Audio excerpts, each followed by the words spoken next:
salutations, loud talkers. I am the Renaissance man with Southern charm. This is Doriel Davis, and welcome to Say It Louder, the podcast, Season 2. Can you believe it? Season 2, Episode 1. I am so excited to be back on this microphone. You have absolutely no idea. You know, it's just been a season of learning and a season of just going through a bunch of stuff and really reflecting on that stuff and, you know, just trying to get the nuggets and the lessons, you know, out of all of those things, the good, the bad, the ugly, all and everything in between. But, you know, I do count it all joy in spite of all of that.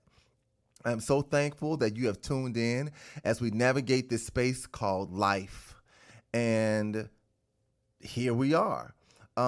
So in spite of all of the good, bad, and downright ugly, as I mentioned, you know, we're here for a purpose and we're here for a reason. And they are higher and more important than we know.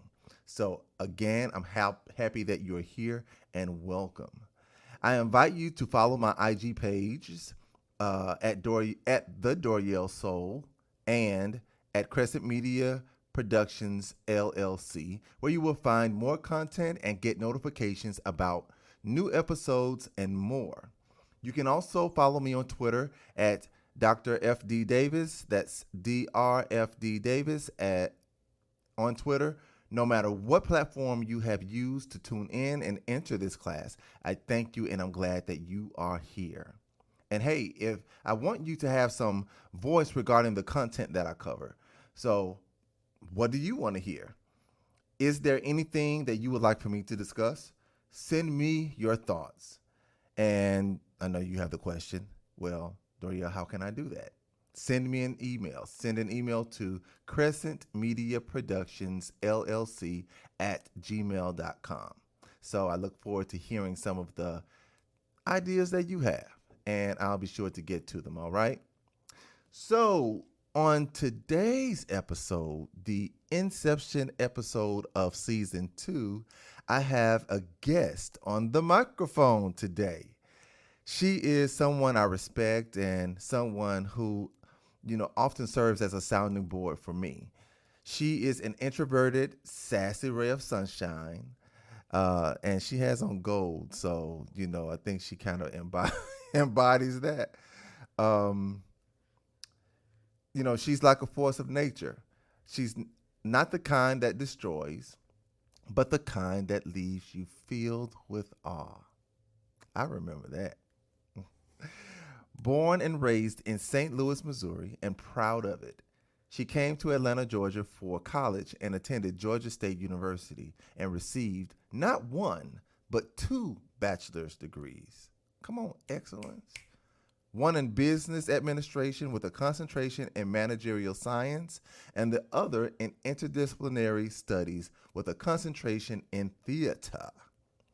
She is currently a professional actress, voiceover artist, creator, and voice of the August Light podcast, owner of the luxury candle company, the August Light Candle Company, and a part-time travel agent.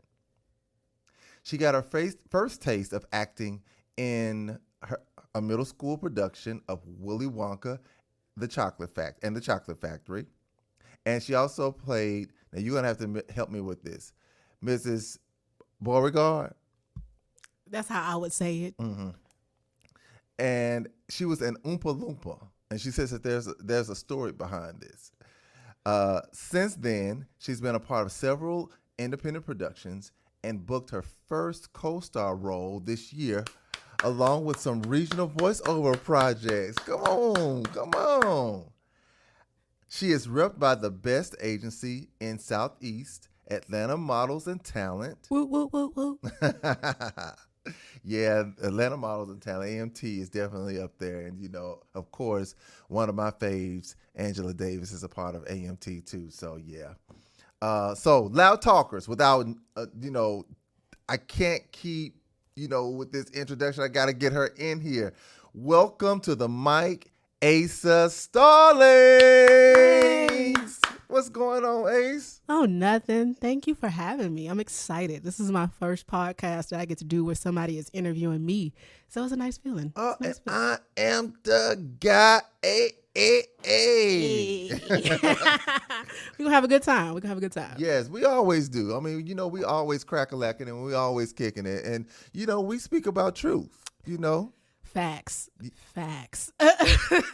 So, you got to tell us about this Oompa Loompa story now. Come on. You said that there's more to the story, so I want to hear about more to the story.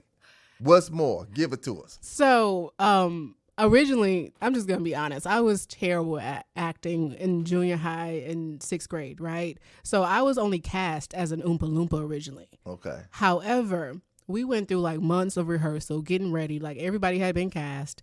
And then the girl who was playing Mrs. Beauregard decided that she didn't want to do it. She had terrible stage fright. So they were looking for somebody to replace her. And I was like, I'll do it. But I still had to play the Oompa Loompa role because that's what I prepared for as well. So I went between playing the Oompa Loompa and the mom.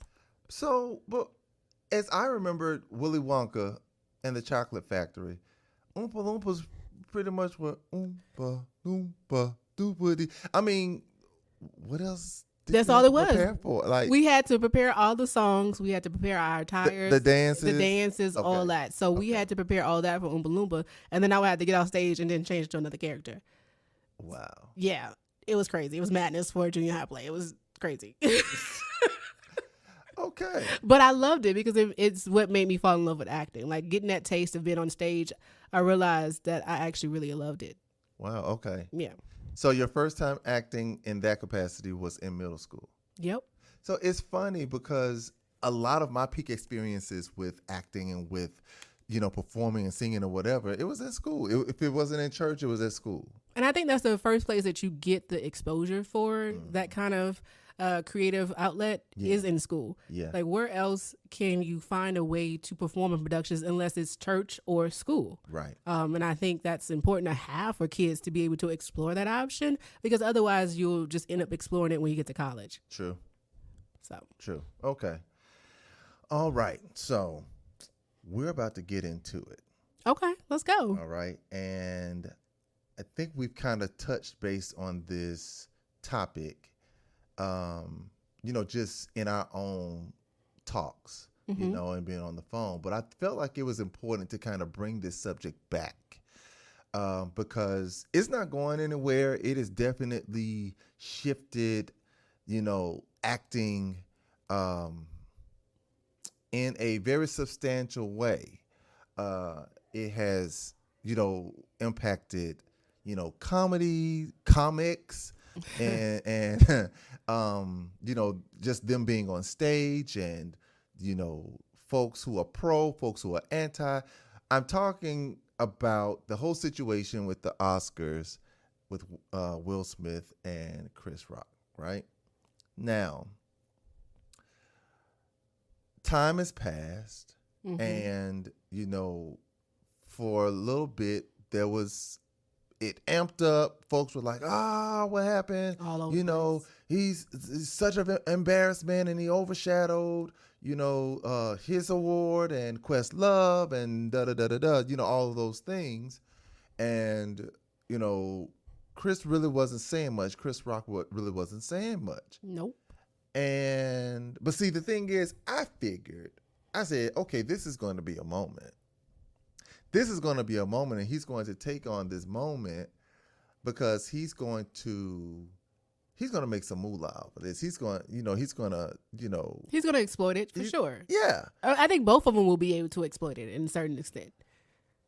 It's gonna be some backlash for Will, but there's gonna be some ways for him to exploit it. But there has been some backlash. Yes, there has been, and so that brings me, just like in recent weeks, it may have been last week or so, how Dave Chappelle, Kevin Hart, and Chris Rock brought a goat on stage and named it Will Smith.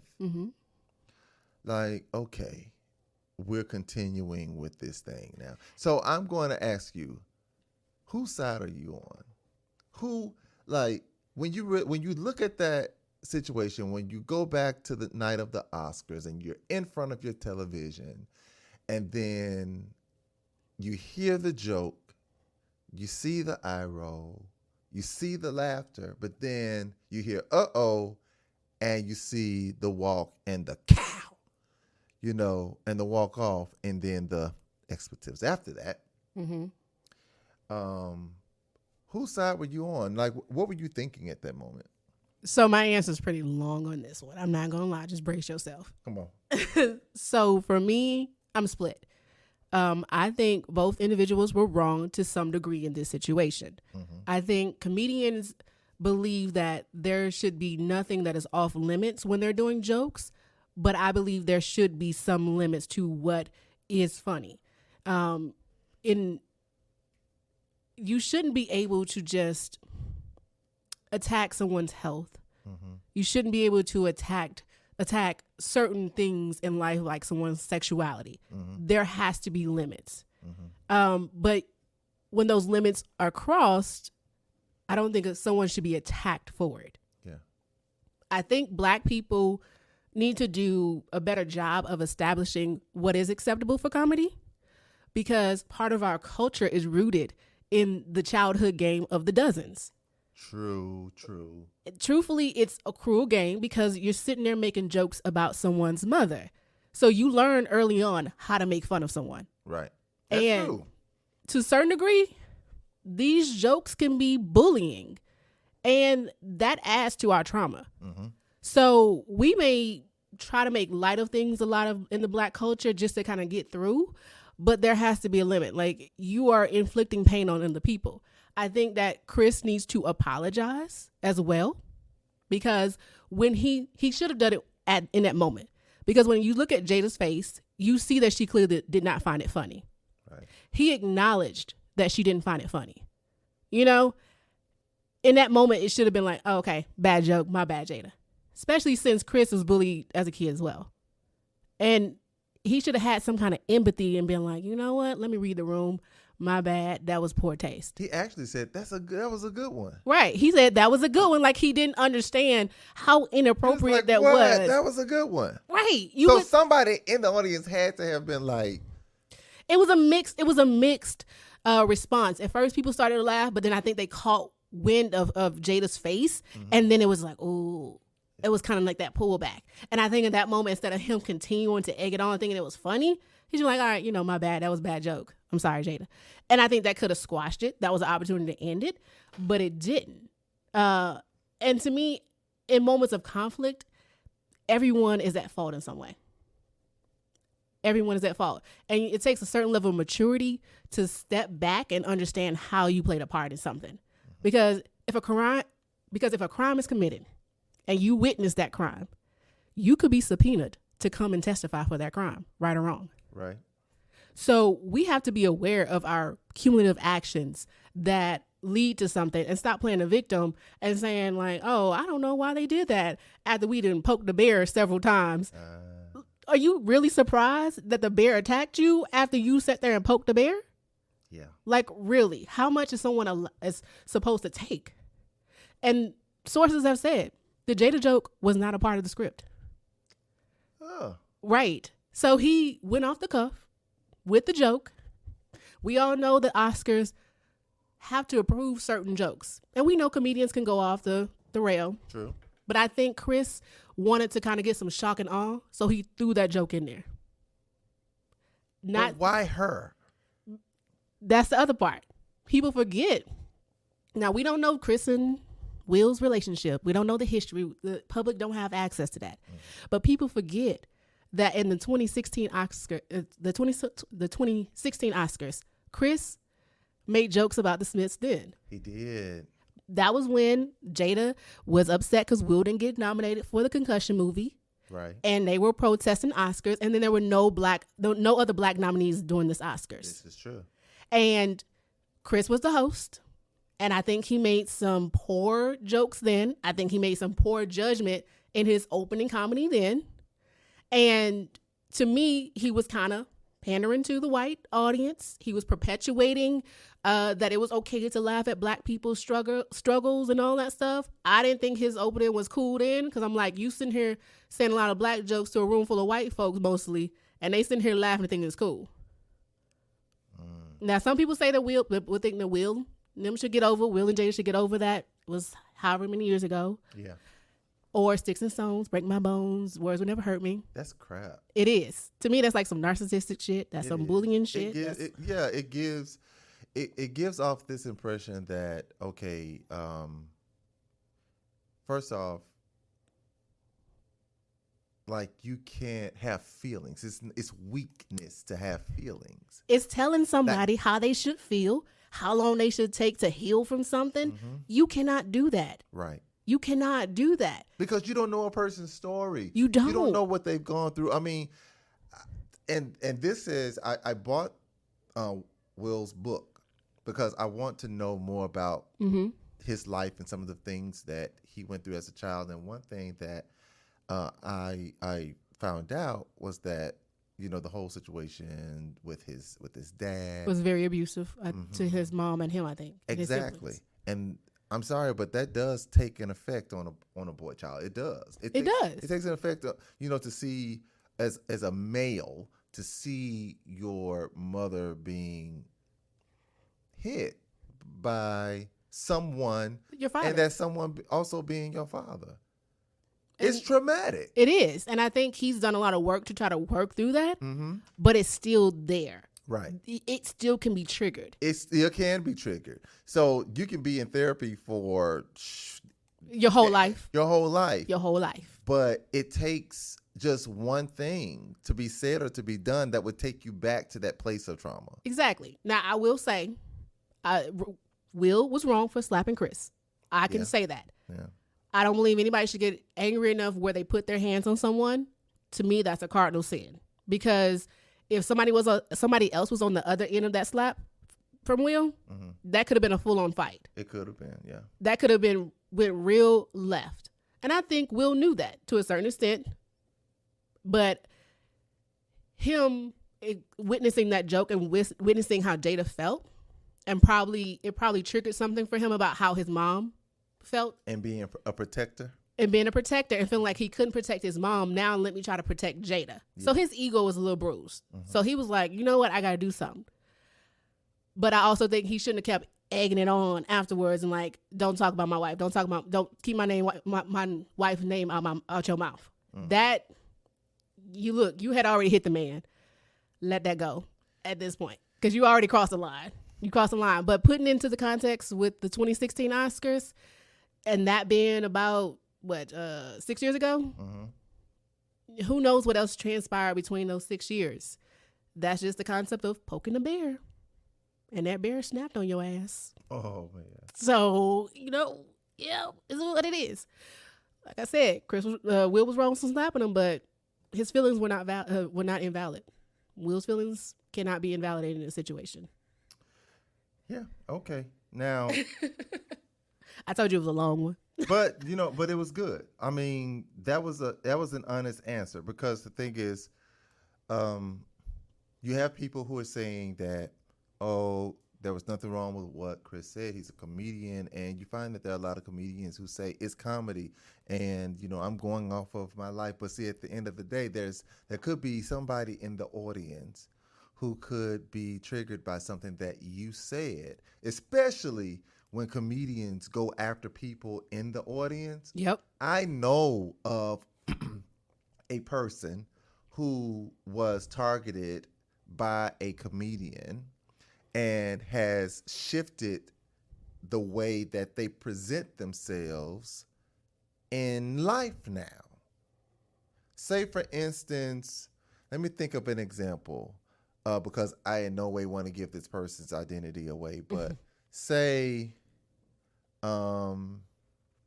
this person's lips, a feature of them, a feature or something like that, went and changed it because of that whole situation. Or think about this. Think about how many people have committed suicide because of what someone said to them. Right. And as Christians, like if you're a Christian, you already know death and life lies in the tongue. True. Because words can cut deeper than a blade can ever cut you. Words do hurt. They do hurt. And they leave wounds that are longer than if you were to be physically cut. True.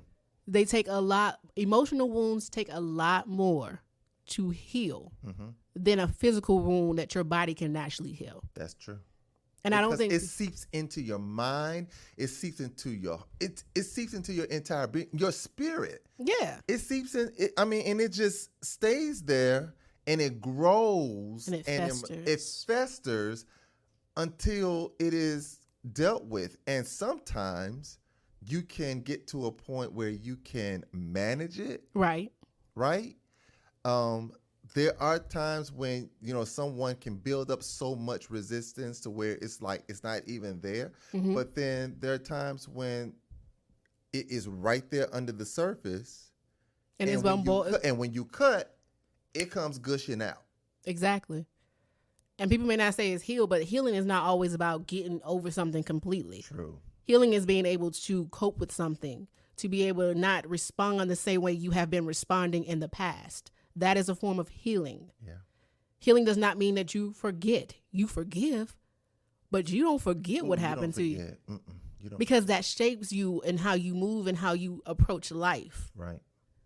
Okay? You should never forget. That's how people want you. What people want you. They want you to forget about slavery. They want you to forget about racism. They want you to forget about all these other things that didn't go on. Get on. Well, we ain't gonna get sidetracked.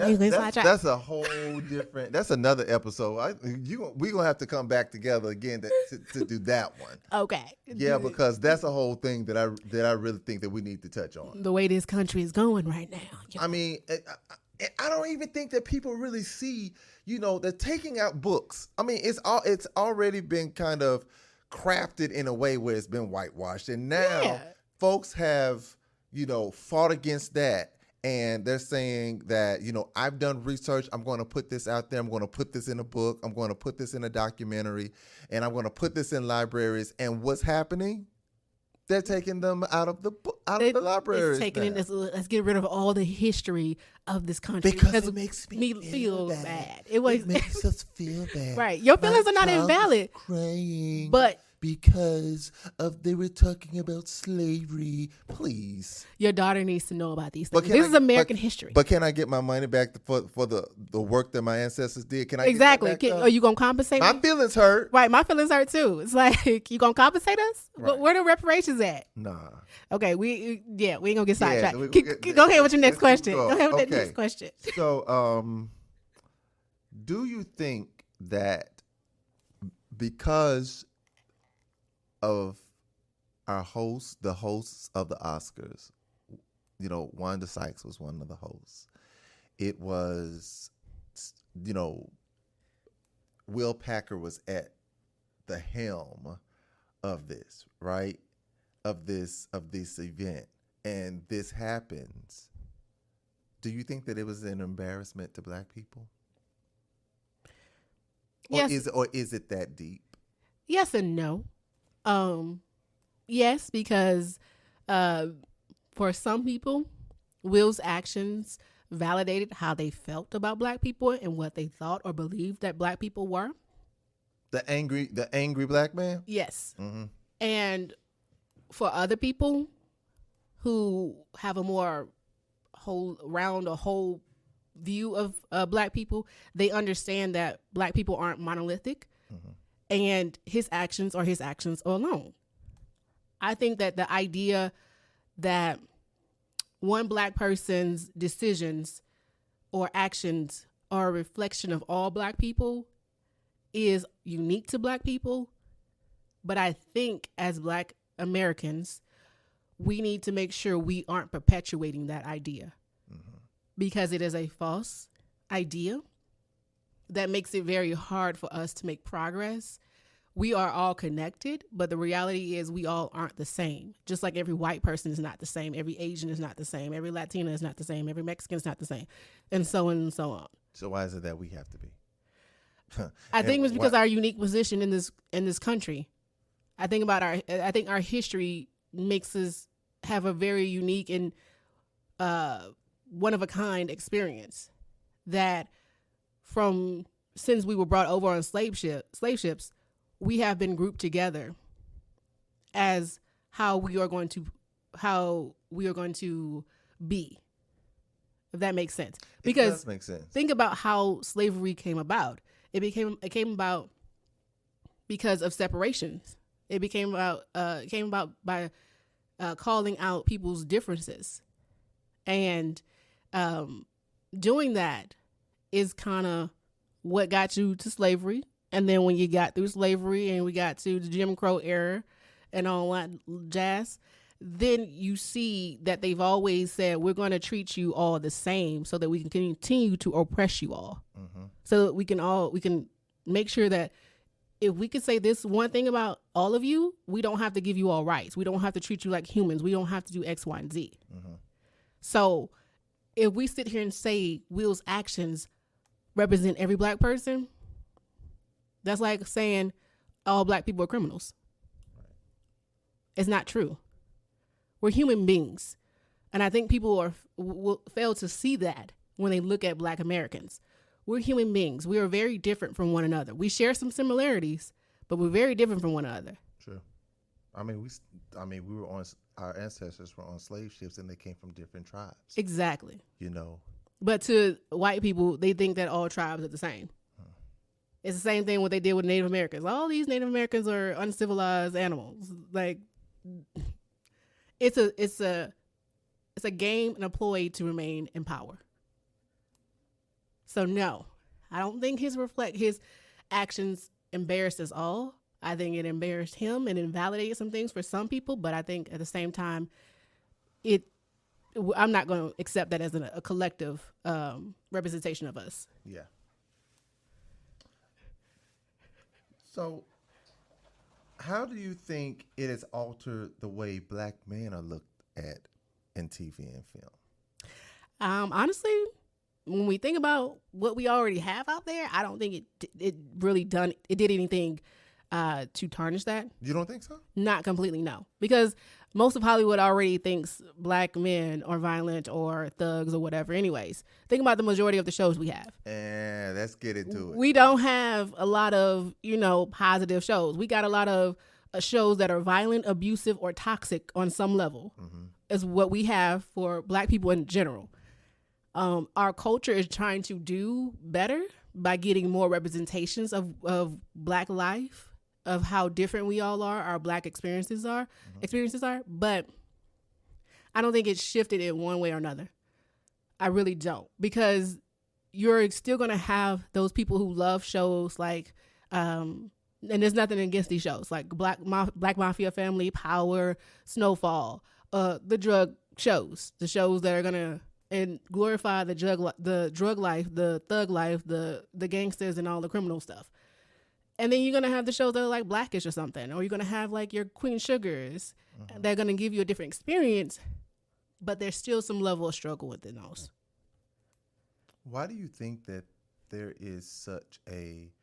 are so many shows like there are today which represents, our culture in like the drug wave, or we're depicted as criminals and, in that type of light, instead of, it's like you are trying to put us in or you have, in many cases, put us in a bucket, right? Stereotyped us? Yes, you've stereotyped us when we are not, as you stated, we're not a monolith. We are, I think every ethnicity has that particular element. In fact, it isn't even black people who are making the most money as relates to drugs. It isn't. So why is it that we're always the face of that? I think it's easier for other cultures and ethnicities to digest black people in that way. But I also think that in some ways, I don't know the statistics, so I can't say for sure, but it may be how a lot of us grow up. You have to think about the average black American's circumstances in this country. Mm-hmm. You and I may not have had that experience, but if I look at my own family, how many of them grew up struggling or in poverty? Yeah. How many of us have a family member who was a drug dealer? It may not have been like cocaine or heroin or nothing like that, but they may be dealing weed or something. Yeah. You have to or was a user. Or have a drug addict family member, or who overcame drug abuse or alcoholism or abuse in general, who were violent. Yeah. It is ingrained in our trauma from our history. Yeah. Some people are able to break those generational curses and start new traditions and new norms in their lineage, but it's not the whole family. It's not the whole family tree. And so we all can relate to those type of shows some way. Some of us can relate to those type of shows because it reminds us of our family or our own lives. We tend to like things, whether it's music or TV shows or films or hobbies. We tend to like those things based off of our own experiences and being able to connect to those things. It's funny when I look at shows like that. Like, I like Power. Mm-hmm. You know, I'm gonna be honest. I've never watched Power. I've tried it, didn't like it. Tried Black Mafia Family, tried it, never liked it. I've never seen Snowfall, tried it, didn't like it. So, I'm going to get into Snowfall. I liked Power. I watched all the seasons of Power. I like Power Book 2. I like Tommy, the spinoff with Tommy. Mm-hmm. I like Raising Kanan. You know, I liked Empire. I liked Empire. I ain't gonna lie. You know, I like P for the first two seasons. For the first, Empire got a little questionable after a couple seasons. I stuck with him though. I stuck with him until I think the last season. I was like, I can't do it. Yeah. So yeah, those are shows that I like. And while it was for me, it was like watching Good Times. You know, mm-hmm. I didn't grow up in the mid 70s. You know, I was unaware of those times and what those times consisted of. So for me, it was like it taught me about the culture of the 70s. So just like in watching those shows, I'm looking at it differently. I look at it as an actor. I look at it like as a writer. I look at it like, you know, this is what this person does, and in my brain, in my, you know, human brain, this is not right. Mm-hmm. Right? But then I'm looking at the story and I'm looking at the character and the way that these writers have written this character, and I see the layers in this person. I still see the humanity in this person, right? And I think that's what TV and film should do. Right. Whereas like in life, in going through or experiencing, you know, the 80s and the 90s where the crack epidemic really hit the black community hard, I wasn't seeing it like that. Like, I knew who the drug dealer was in my town. I knew who was affiliated with that. You know what I mean? And I didn't see them as human. I didn't. I saw them as destroyers of a community. That is interesting. I look at it and I still see the human in people, in their mistakes and their faults and their just ugliness. Mm-hmm. I think those imperfections and those issues are a part of the human experience.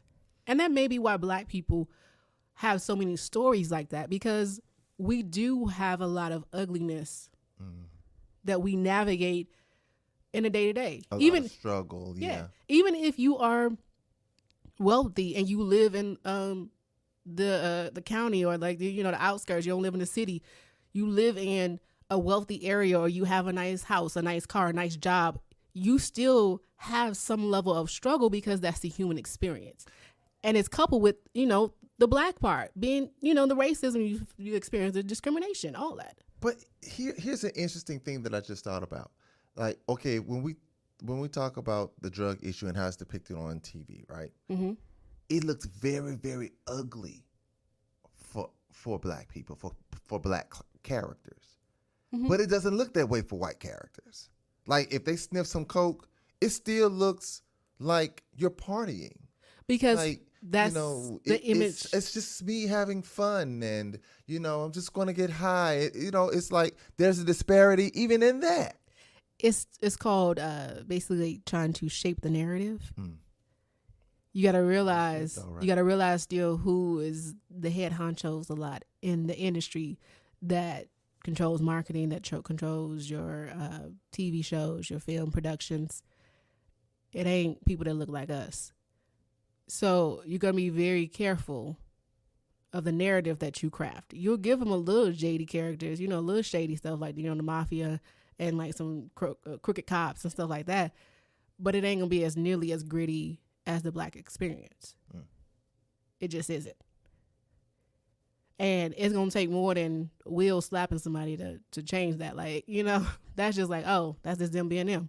I'm wondering, like, if it's going to, really affect opportunity.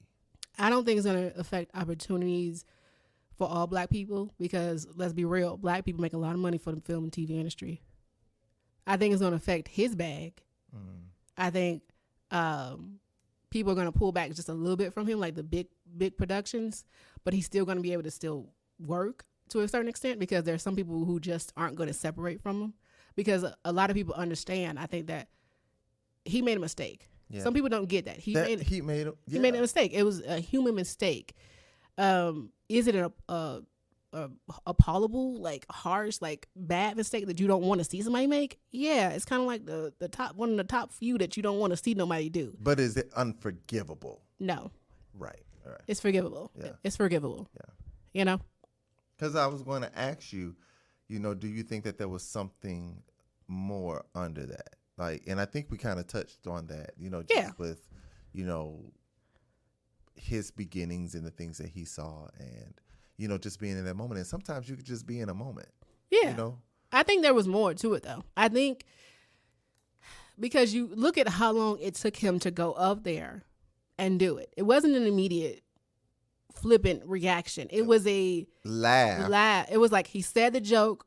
Jada heard it. It landed on her. She reacted. And then Chris said something now, and he's like, "Oh, I know it was a good joke." No, okay, blah blah blah. And then in that time, then Will is getting up and he walks up there and then he slaps him. Yeah, because he's about to go into something else, and then he says, "Uh-oh." Yeah. So it was a moment where at first I thought it was scripted. I was like, yeah, it sounded like a scripted punch or something. But. Yeah, and then I kept looking and I kept looking. I said, wait a minute. That was real. That was real. And it was cringy to watch, but it was real. Yeah. But I think it took him a moment to kind of digest that. And he had to make a decision. And nobody knows what they would do in that situation. Yeah, we don't know everything he's been through. We don't know what he's processing in that moment. The hurt he's processing, the helplessness he's processing. We don't know it. Right. You don't know what you would do if a loved one was just attacked and humiliated on national television. I was asked that question, what would I do? And I said, I don't know. I know right from wrong. I know, not to put my hands on people, is what I was taught, Of course, I'm not one to start a fight. Exactly, but I'll finish that bitch. I will finish. Yeah. Don't try me like that. But I'm like, if it were someone like, I can't say that I would not have done that. I would have hoped to have done enough work to not resort to that or to be able to address that in a space where there aren't billions of people who are watching, but I cannot put my mouth on it and say, oh yeah, I would have never have done that. I think what I would have did, I probably would have still stormed the stage and I would have went up there and I would have corrected Chris' ass right there on the spot. Now I would have corrected his ass probably in public, because if you gonna sit there and have the audacity to do something so disrespectful in a public manner, I'm gonna come up there. I'm not gonna hit you, but I am gonna correct you. I'm gonna correct you because it's gonna have the same effect, and people may not agree with it. They may, it'd be similar to the Kanye West and Taylor Swift situation, but people will get over it. But it'll let people know, like, there's a boundary. There's a line. You've crossed this line. Don't cross it again. I let you slide, especially in this situation. He let him slide in 2016. He wasn't there. And then you tried it again right there in his face.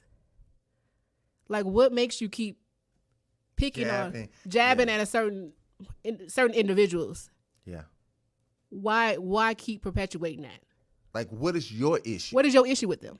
That's what makes me think about it. Like, you have to look at it from all sides. What possessed Chris to make that joke and think that it was acceptable or funny? To make, knowing that Jada, she's been very public about her journey with alopecia. Right. Very public, and how she's felt about it and how she's been dealing with it. That is a sensitive subject for her. Why would you make a joke about it? Right. It was insensitive. Very. And there has to be lines to comedy. There has to be. You can't just say whatever. But who determines the lines? I think people have to speak up more and help establish that, because Black comedy can be very raunchy. It can be very over the top. We feel. Do you think it's just Black comedy? I don't watch too many white comedies, so I can't really tell you. That's an honest. That's an honest answer. I'm sorry, I ain't had nothing else for you on that. Yeah. I couldn't sugarcoat that. That was just. I can't. Yeah, me either. Okay. Right. You don't watch enough. And why do you think that is? Probably because comedy is a very personalized experience. It's. But there is a white comedian. He was on Comic View. What's that man's name? Goodness gracious. I cannot think of that man's name right now. But he was a comedian. We know when Comic View was on BET. Oh, is it the one he has a black wife? Yes. Red hair? He kind of blondish, reddish, something like that. Oh, what is his name? I know who you're talking about, though. Yeah. Now, he's funny. He's funny. I watched him. Yeah. Yeah, but yeah, he's about it. Yeah, but he got more soul to him too.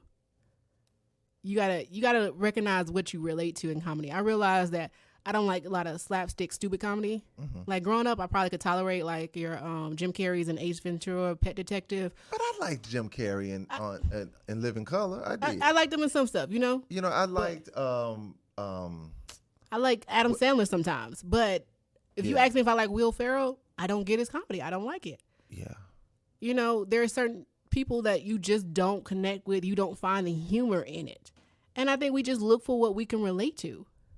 I can see. What we understand. Like, jokes have to make sense to people on a level to make them laugh. They have to find the humor in it. They have to understand it. It has to be sophisticated in a way that it's just like, oh yeah, you poking fun at X, Y, and Z. I get it. It's not easy. Right. Oh, we just uncovered something. I just realized that I don't really check for. It's okay. Yeah. I don't check for a lot of even though we're actors. I don't check for a lot of. And I don't think that it's a. I think you hit on. I think you kind of addressed it on a deeper level. It's not about race, and it's not about that. It's about your experiences and the connectivity. Exactly. You would like somebody, like, I don't find black people usually are discriminating against black or white. We do for some stuff because we just want to be pro-black and support our own.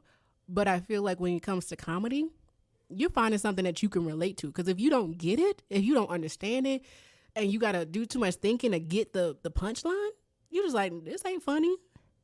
Or this is too much. Like, you just have your taste of what you like and what you don't. It's about taste. Right. Personal taste.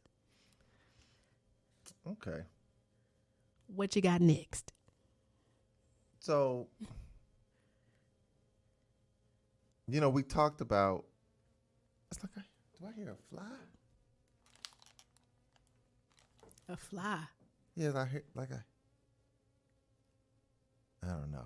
No, I hear like equipment kind of a little bit. I don't know. Okay.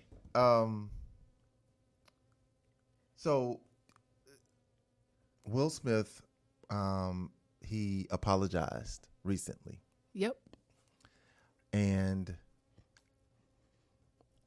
just like his umpteenth apology though too. Yeah.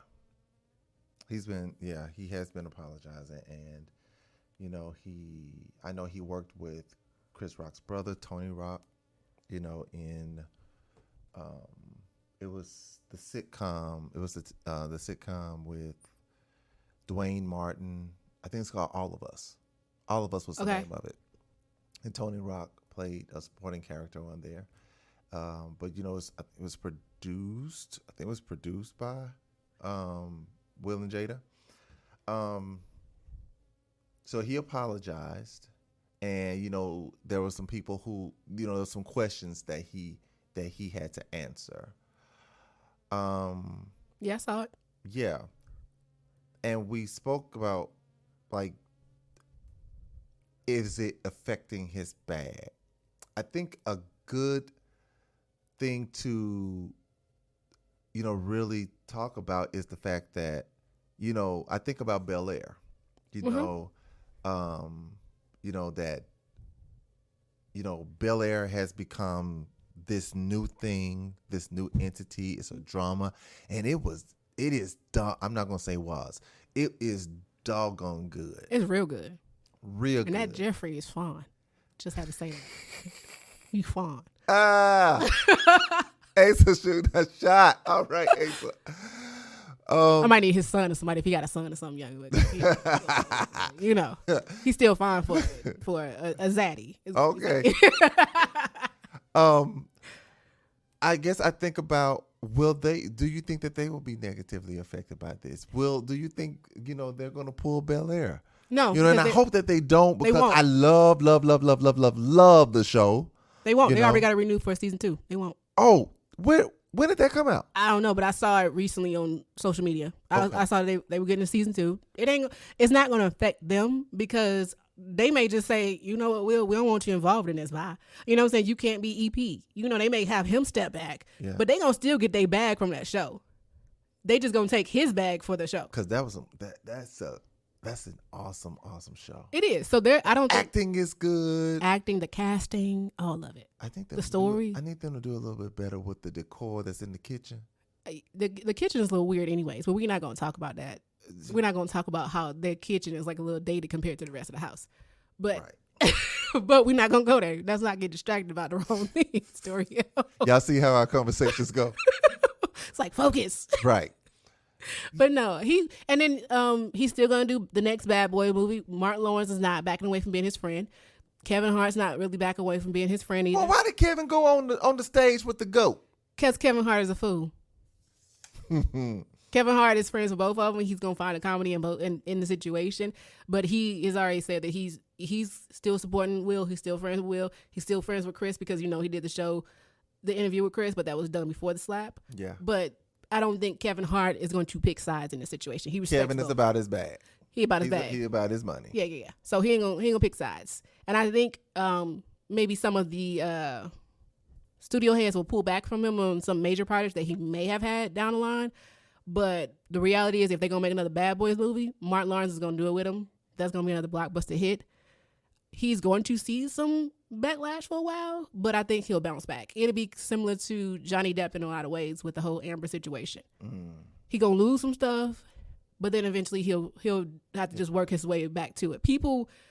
I think people have a short memory in Hollywood because I think they have a short memory for some people. Because I think they got short memory because Kevin Hart recovered fine from his little debacle. He sure did. He done had a couple of them little mess ups. He sure did. So he'll be fine. It was somebody else. I think Columbus Short had an issue, and then I seen him back acting now on something recently. You're right. They got a short memory. If you ain't been convicted, they got a short ass memory. Like, give it about 2 years. you gonna be like, damn, Will Smith back at making movies. He got this out. People gonna still bring it up and to make jabs at him because there are always gonna be those people who won't let you let it go. Let it go. Right. People will some people can never accept that you make a mistake and that you can grow from mistakes. Some people think you can never change. Yeah, there are certain things that you'll never be able to change about your character, but I think putting your hands on somebody, you can learn from it, you can grow from it if you do the work. There is a such thing as growth. Yes, there's such thing as growth. Yeah. So he just gonna have to ride that wave where he on the shit list for a while and then just hop back on when he good. Okay. Well, Asa, it has been wonderful talking to you about this subject. I know that there have been many people who have been going in and out, of talking about it and have been flip-flopping and had all kinds of things to say, about it. But, it's great to talk about it, about this situation, but not only about this situation in a silo, but about how it affects the bigger audience, right. How it affects us as actors, as people, as human beings. Exactly. Because it's a ripple effect. And it's something to learn from. Something to learn for. Yeah. I mean, and that's what life is about, lessons, right? Exactly. Yeah. So, Asa, before we close out, let the Loud Talkers know where they can find you on social media and what you have going on with the August Light. So give us all the information, all right? Okay. So if you want to follow my business page for the August Light podcast and candle company, it is the August_Light. That's THEAUGUST_LIGHT. The August_Light. If you want to follow my personal page, it is I am Asa_A. I'm gonna spell it for y'all. He gonna tag it for y'all in the notes. Yeah. But it's IAMASA_A. Okay? And I'll be back with my show actually the Friday before Doriel's, which is gonna be September 9th. Because you come back the 11th. I'm the 11th, yeah. So September 9th, you can catch me on all major platforms, Spotify, Apple, Google, Amazon, all those joints. And I produce a show every week. So you get a new show every Friday for about 14 weeks is what I do. I do take a couple breaks, but I already have 3 seasons up of the August Light. So I'll be going into season 4. I'll be having some amazing guests, talking about a lot of stuff. I talk about my life as an actress and an entrepreneur, and I give a lot of inspirational information, a lot of business information, and I just really talk about as I'm growing, what I'm going through, and trying to help other people navigate life in general. Because it's funny, we see so many bad examples, right? we do. But bad examples are good, everywhere. though. No, but I'm saying they help you see what not to do. But for those who are smart, you right. But some folks just fall into it. They just fall into it. Like some people don't have the know-how or the whereabouts to kind of navigate the bad, but So it's good to be able to, take the mantle to try to put some positivity in the atmosphere and to try to steer people the right way. And I love doing that. I love helping people. I love inspiring people. If I go through something, I can help you get through it, and you gonna go through the same thing, and I can guide you or give you a little, tidbit about how to approach it. I love it. I'm happy to do it. All right, Loud Talkers. Give it up for Asa Starling. Yay! I'm excited. Yes, we're going to have to do this again, though. Yes, we will. We definitely will. If it ain't my show, it'll be your show again. That's right. So I think we're going to be like brother-sister shows. We are. Yeah. I'm ready. I'm waiting on, we done wrapped up, but I'm waiting on when the movie going to come. Oh, it's coming.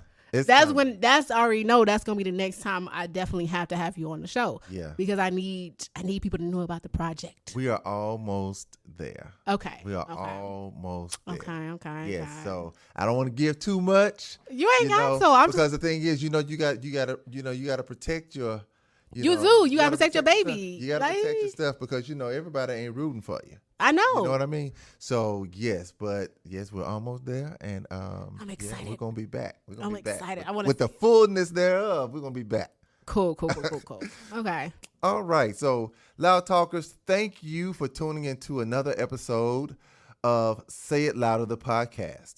This podcast is located on many platforms for your listening pleasure: Apple Podcast, Google Podcast, Podbean, iHeartRadio, Amazon Music, Audible, for your listening pleasure. Be sure to listen to the other episodes and the previous season if you have not done so. And please subscribe and share with friends and loved ones. Share it with people you don't like so they can get better too. How about that? Because we all trying to get better. Don't forget to share some of your ideas with me by sending an email to crescentmediaproductionsllc@gmail.com. Until next time, especially in these times of COVID-19, Lord have mercy, and monkeypox, be safe out there. Mask up. Wash your hands. Wash your hands, everybody. And stop coughing every doggone well. Cover your mouth. I mean, come on now. We all got to live in this earth. Don't be living this. We know Jesus is everywhere, but germs is everywhere too. Come on. Do your part to kind of diminish that number. All right? So just do your best to take care of one another. Be good to one another, and if you can't be good to someone else, you being silent and out of the way is good enough. Y'all have a good one. Talk to y'all soon.